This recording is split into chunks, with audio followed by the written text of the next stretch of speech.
Hello, everyone. Welcome to the Climathon Global Stage 2022. We are tuning in live from Egypt this year ahead of the COP27. And today we are connecting with Climathon makers from all over the world that have been working around the year organizing events, Climathon events around the world. Today, at this moment, we are connecting with Latin America and the Clamato maker of two organizers in Colombia. So I would like to invite her on stage.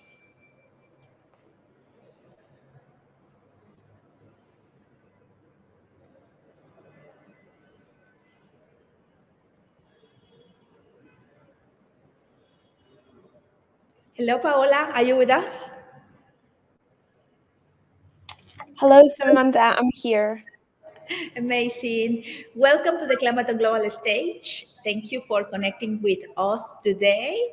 As you know, this is the main Climathon week, and we are celebrating our week of action at Climate-KIC. And for this, we are connecting with Climathon makers from all over the world, and you are one of them. And we are very, very excited to hear about what is happening in Colombia this year and how you are getting along with the Climathons in Colombia. So over to you to introduce yourself and talk to us about Climathon. Thank you so much. Well, in Colombia, we have different things happening. The climatons are led in Bogota and Manizales.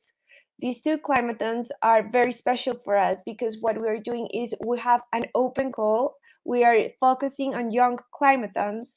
So we have an open call for schools, and we have public and private schools from both cities that are participating. So far, we had different experts exploring what the challenge would be. Uh, and it's very interesting because in both cities, the challenge that was uh, prioritized is urban agriculture. So we have the same challenge, even though we did the expert session separately to do the most local and accurate thing as possible. And right now, we can say that there are 26 schools that are participating with 3 to 5 teams each one, and we have 12 schools from Manizales. So there's a lot of movement happening. The government is involved in the conversation. We have private sector, academy. So at this stage, what happened is we launched the Climathon on the 27th of October, and right now we have prepared everything and given the guides so that within the school next week they can do the hackathon itself and they can give the ideas on how to solve challenges related to urban agriculture. This sounds super exciting, Paola. And I Yeah. mean, it's such an important task that you are taking on in Colombia, in two cities, engaging the youth. Please tell us a little bit about what are the age groups that you are working with, a bit of the background of the schools. I mean, this is a special Climathon format, the Young Climathon, and we are super happy that to see that Young Climathon has arrived in Colombia and that is like kind of spreading. So if you could tell us a little bit about who is taking part, the schools, the age groups, and so our audiences can have a sneak peek on what is the context that you are working on. Of course. So this is a very special climathon here because it's happening within a project that's called the Food System Resilience Lab. This project is led by the University EAN and by the platform 2811. And what we're doing is we're giving innovation labs to schools this year. So part of the requisites or the things they have to do to get these labs is that the schools have to activate and do the climathon. So we merge both things, and the climathon is this highlight of the process where we're actually going to see how they explore with the students the transformation of the city towards more sustainable realities. So the schools that are participating in the process of getting the lab, public and private in both cities, have subscribed. They are right now with the Climathon, but the Climathon is also part of all this capacity building that we're doing with them. And for us, it's very important that the young people activate, because what is happening right now is that we are seeing schools as this very important actor that is capable of transformations within the city. In order to do that, what we are approaching, at least with the Climathon, is we're generating networks that include different type of actors. As I said, we have the local and the national government, we have civil society, we have the academy, and we want all of these actors to see the importance of young people within these conversations, and with the advocacy and citizen participation that occurs with the Climathon. So for us, this is very strategic, because the Climathon is this platform that is allowing us to generate conversations and to make visible this role that young people have within other type of scenarios. So right now we have government that are listening to what these young people are saying through the challenges, through the solutions, and is very, very interesting, because in this moment it is important to have the most holistic and systematic approach on climate change, and the Climathon is a platform to get that. Thank you so much for this thorough explanation. I think that, I mean, the way that you are working and bringing, starting with the young, the young generations, to bring Climathon into the schools is one of the approaches that we at Climate-KIC have been promoting for some years now. And the fact that, you know, you are entering the ecosystem through schools, but also in collaboration, in partnership with different actors like the government, the city, and national governments. It's so important because we believe that we need to give the voice, but not only the voice, we need to allow the youth to flourish with their creativity and to generate solutions that work for them, because you know they are part of this big, you know, community of change makers, and they have the capacity of bringing these solutions on board. So thank you so much for that. I would like to hear a little bit about what is going to happen now. When can we be waiting for some ideas to be shared, from the ideas that the groups are coming? How old are these students, Oh yes. schools? And say, yeah, I mean, to have a little bit more of an insight of how the ecosystem is built up. Of course. So the age group that we have right now is between 15 to 18 years old, which are the highest levels of like school we have here in Colombia is middle school. So this is what's happening. Like is we're going towards high school for this open call.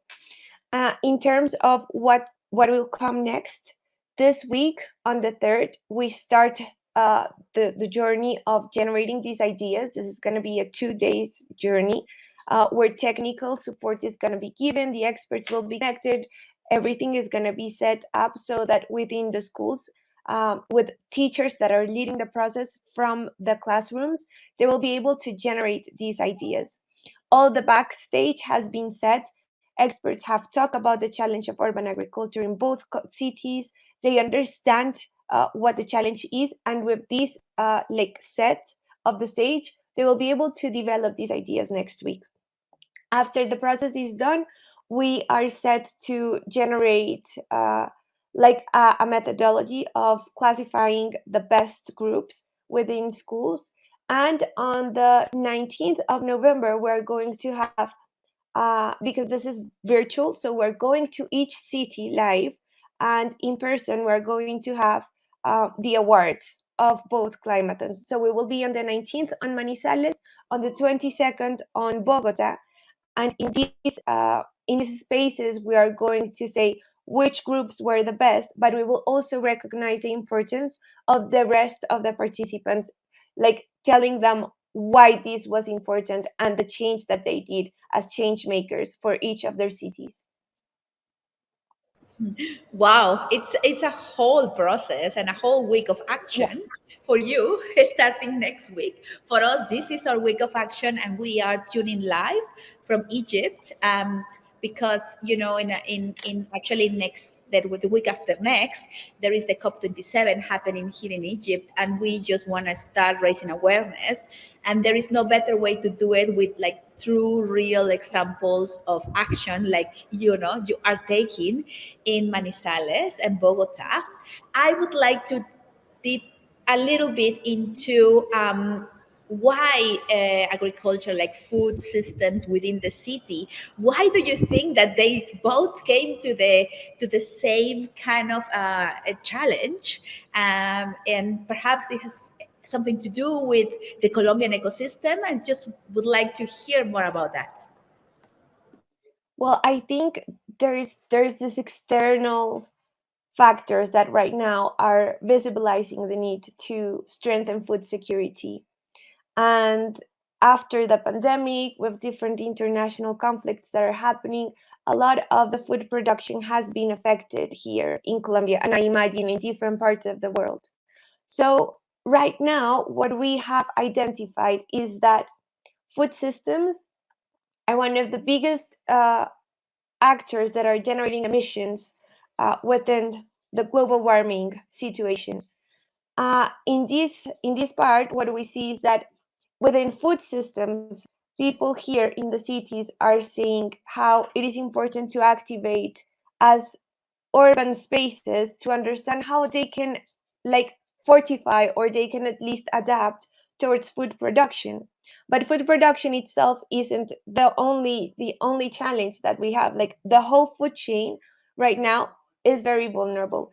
And here, for example, in Bogota and Manizales, some of the things that have been rising with these spaces that we generate is food production, but also they important to understand how to work in community to have practices that won't generate depletion of the soil, that will take care of nature and also be part of our nutritional diets.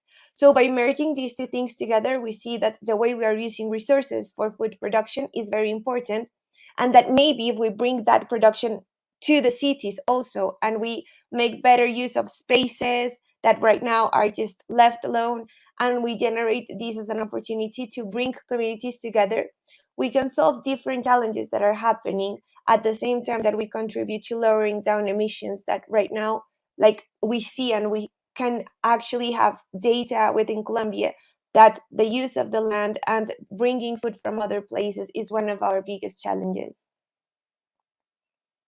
Thank you so much, Paola. This is so important. It's such an important topic. Like the food systems are very fragile all around the world, and I mean we can. This is a challenge that we cannot avoid. I mean we need the food systems to be resilient for a future, not only for future generations. It's happening here and now, and this is why it's so important to get a fresh set of views and solutions. And there is nothing better than the youth to share their creativity with us.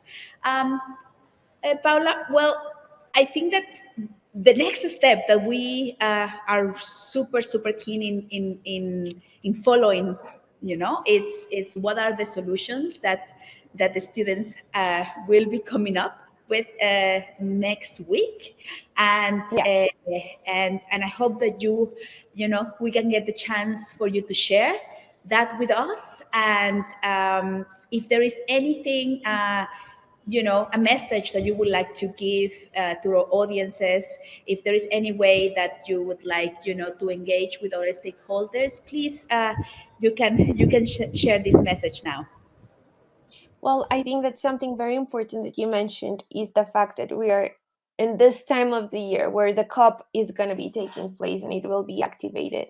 And I think that in the middle of this scenario is important that we understand that each voice matters. It's not just the decision makers that are going to generate transformations. It's up to each one of us to do something about it. And I think that the Climathon is this platform that allows us to give voice and to make visible persons that maybe thought that their ideas didn't matter, and we're here to tell them like each idea is an opportunity to make a change. And in the end, like if we all multiply these, which is what you are doing in different parts of the world, we are generating these transformations, then this is the way to go into scenarios like the COP with more strength, with more voices that are adding up. And in the end, this is how we're actually going to go where we need to go, which is towards a more sustainable present. That was a beautiful message, Paola. All the way from Colombia, connecting from Egypt, from the Alexandra Library. We thank you so very much for taking this time with us and kind of showing us what a climate action looks like in Colombia. We are going to be very much looking forward to hear about the ideas and to connect with how these ideas get absorbed in the local ecosystems in Colombia. And I want to keep working with you. And thank you so much for your time. And stay tuned with our Climate Week of Action and Global Climathon stage. Thank you very much.